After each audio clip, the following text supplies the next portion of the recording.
na akong ulila. Ginawa mo pa akong biyuda. Pero nagkamali ka nung ginawa mo akong isang ina na naglibing sa sarili niyang anak. Apolita is ready to fight again the bad guy. Ma'am Lea, kaya ba ito ni Ruth? Let me help you.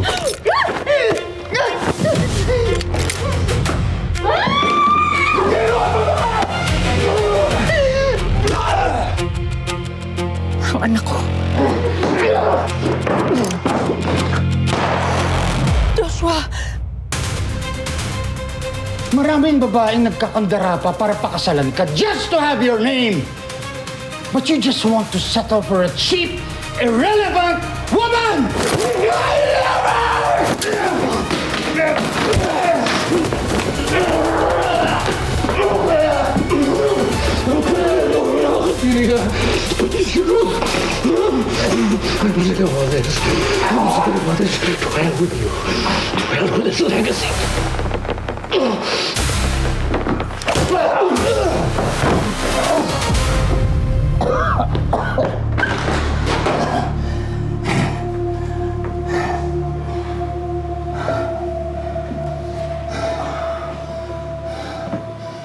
You almost got me there.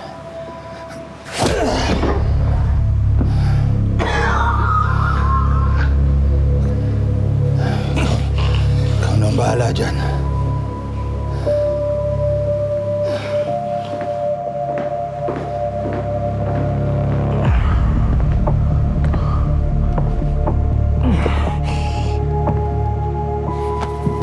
Get off me!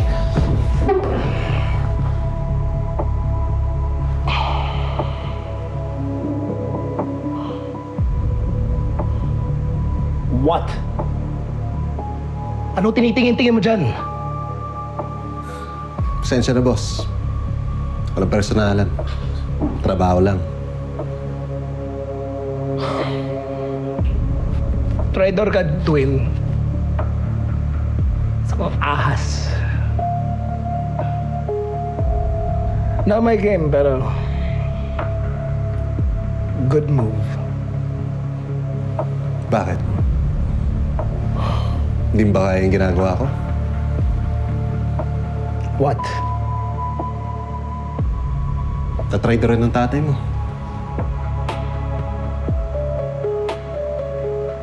O sana ka. But you almost killed your father.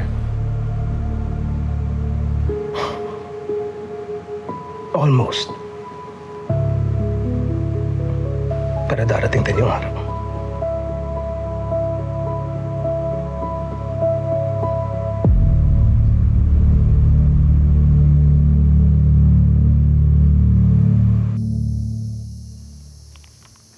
Kov, pasensya na po.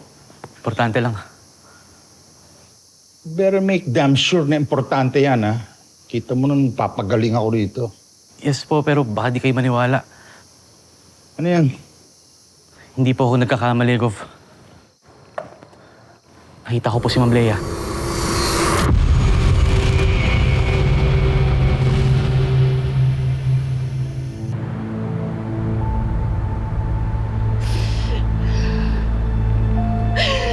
Hindi ko siya nagawang patayin. Kaya muntik na niya akong... Demonyo siya! Hayop siya! Hayop! Hindi ko siya mapapatawad sa ginawa niya sa akin.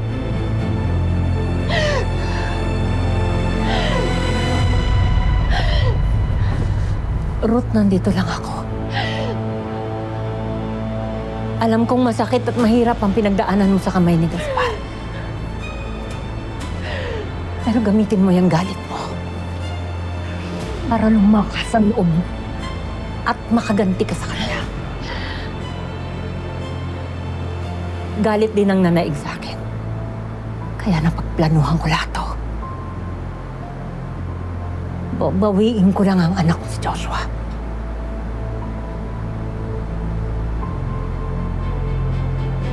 Kaya, Magalit ka. Magalit ka.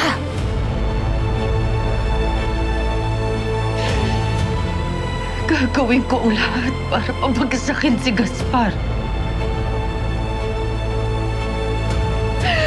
Lahat!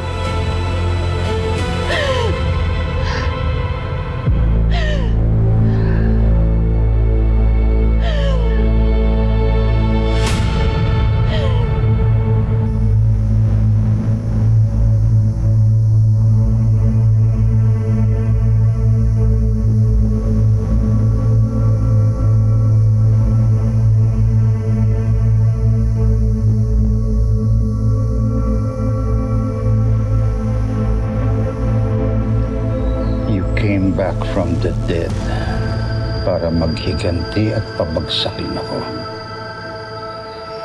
Pero hindi mo yun magagawa, Leila.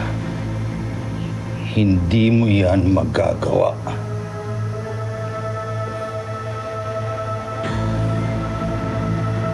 Tonyo, Yes, Gov.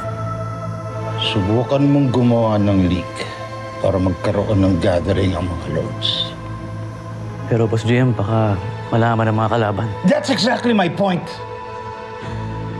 Gusto ko malaman ng mga kalaban, lalo na ng dati kong asawa. Harapin niya ako sa araw na yun. At sa harap mismo ng mga drug lords, doon ko papatayin si Leia.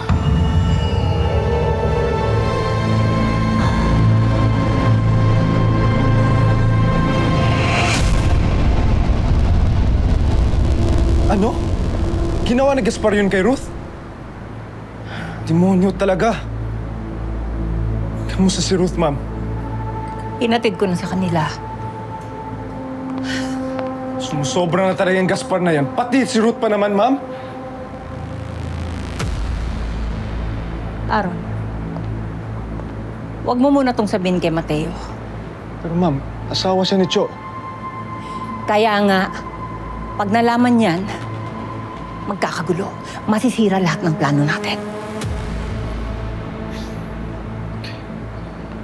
Ano nang susunod natin gagawin, ma'am?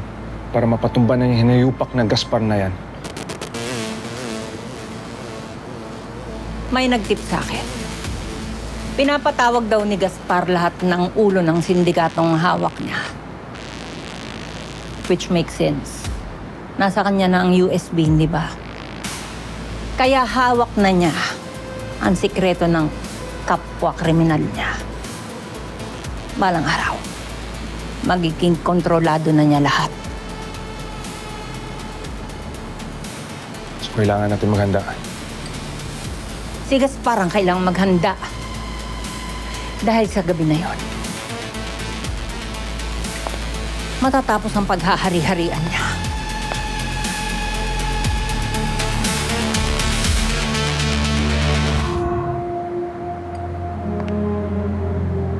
Anong iniisip mo? Nabanggit sa akin ni Nika yung burol ni Miriam.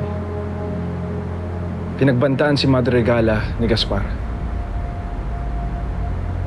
Kamusta si Madre Regala? Magkakilala kayo? Oo. Nagkakasama kami sa mga activities ng Mariles Foundation. Sabi sa akin ni Nika, galit na galit si Madre Regala kay Gaspar. Mas lalo siya nanggigigil para patumbahin siya. Magagamit natin ang galit niya. Po? Sa isang banda, Aaron. Sabihin mo na rin kay Mateo na si Gaspar ang pumatay sa anak nila ni Ruth. Basta huwag mo hahayaang madamay si Joshua. Kopya po, ma'am.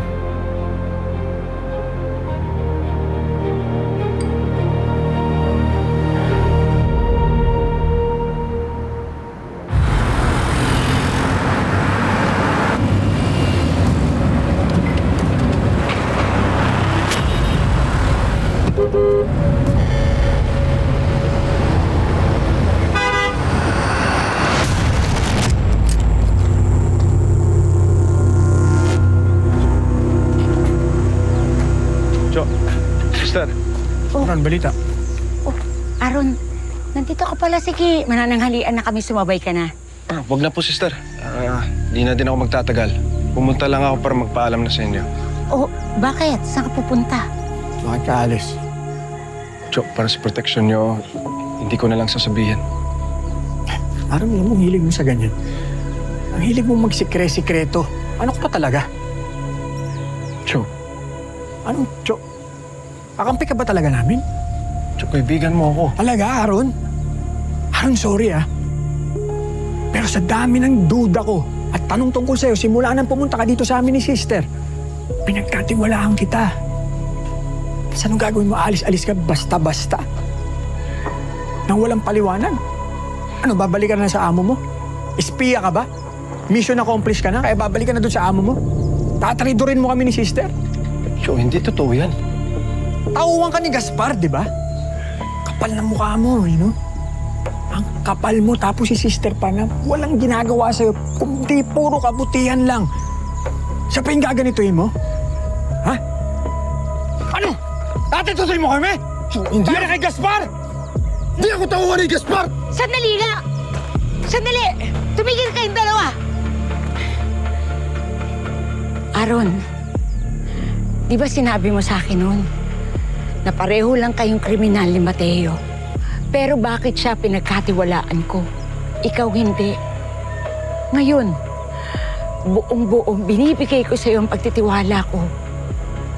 Alam ko mabuting tao ka, Aaron. Pero anak, sabihin mo naman sa amin yung totoo. Para kanino ka nagtatrabaho at ano ang plano mo?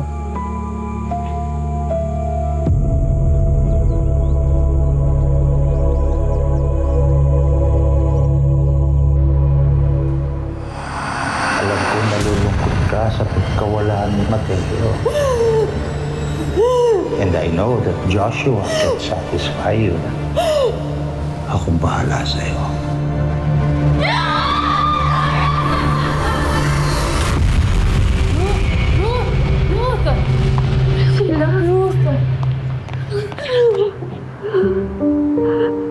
Ano ba nangyari sa'yo? Nag-aalala na si Lola eh. Hindi ka kasi nagsasalita.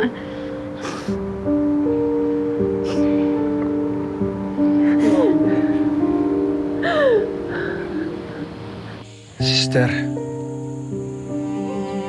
may isang tao gusto maghiganti kay Gaspar. Hindi na importante kung sino.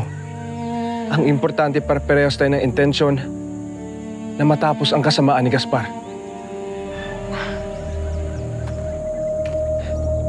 Dahil, Jo, si Gaspar ang dahilan ng lahat ng to. Siya ang nagpasabog ng simbahan.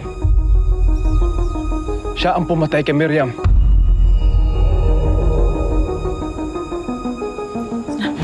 Paano nalaman to?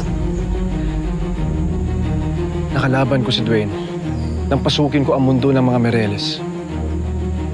Malaki ang suspetsa ko sa kanya. Pwedeng siya ang bumaril sa'yo. Kaya simula nung nawala ka, minanmanan ko ang bawat kilos ni Dwayne para malaman kung sino ang mastermind ng lahat ng to. Si Dwayne ang common denominator ng lahat ng to. Yung heist, yung pagpatay kay Sergeant Tomas, pati ang CCTV footages.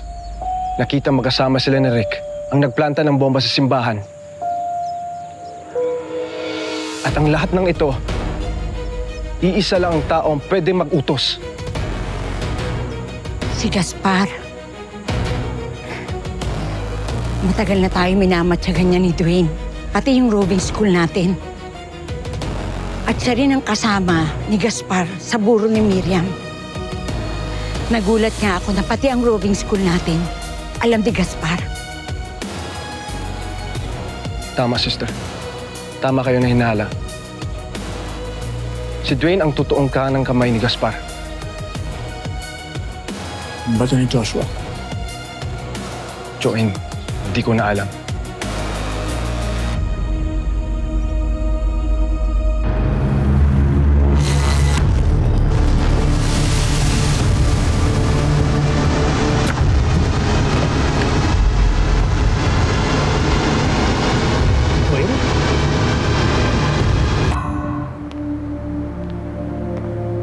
uminom ka muna ng tsaa para mainitan yung tiyan mo. Ano ba kasi nangyari, Bes? Kaya ko to. Lalabanan ko to. Si Gaspar Mariles ba?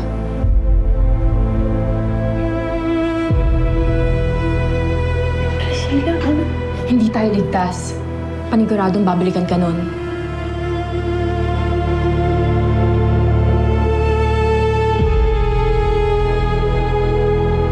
Tama. Hindi niya ako titigilan. Masyado na akong maraming nalalaman.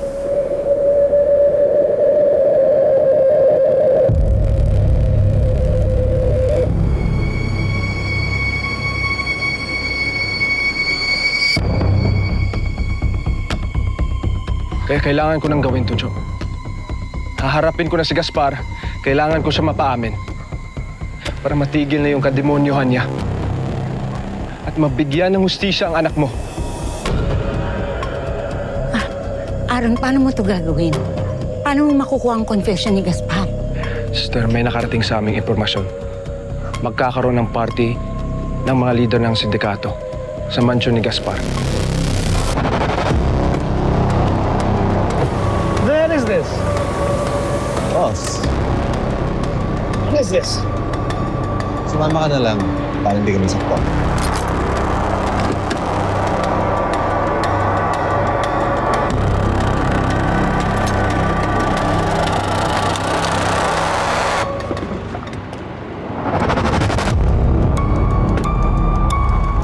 Sino nag-utos nito? Alaman mo rin.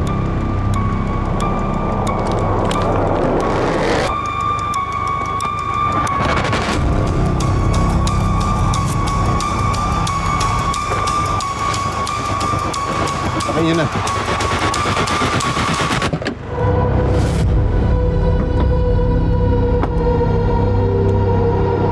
Doon ko siya susugurin. Doon ko siya mapapaamin. Paano ikaw lang mag-isa? Para wala na madamay iba pa. Naku, delikado yung gagawin mo, Aaron. Hindi po pwede yan. Pero sister, Tama si Sister Aaron. Parang hindi mo kasi ito laban eh. Ako yung namatayan ng anak eh.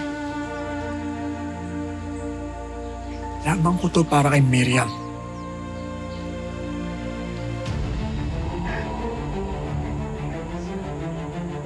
Mateo, Sister, ramdam mo na lahat ng pinagdaanan ko ay paraan ng Diyos para ihanda ako sa misyon na to. Pagod na ako, Sister. Kailangan ako nang humarap kay Gaspar. Pagod na ako, Sister, magtago. Pagod na ako habang pinapanood kay lahat.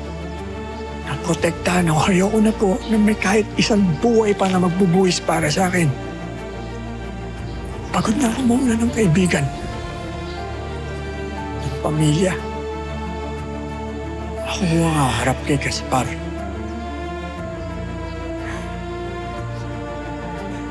Labang ko to bilang isang ama at asawa na nawalan ng pamilya dahil kay Gaspar. Kaya kailangan kaming magharap. Ako magpapaamin sa kanya. Ako ang kukuha ng confession niya.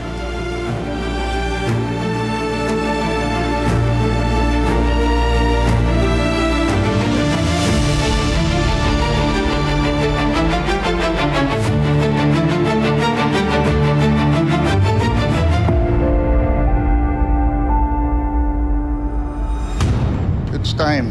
Oras na para pabagsakin si Gaspar Mariles. sabay-sabay tayong atake.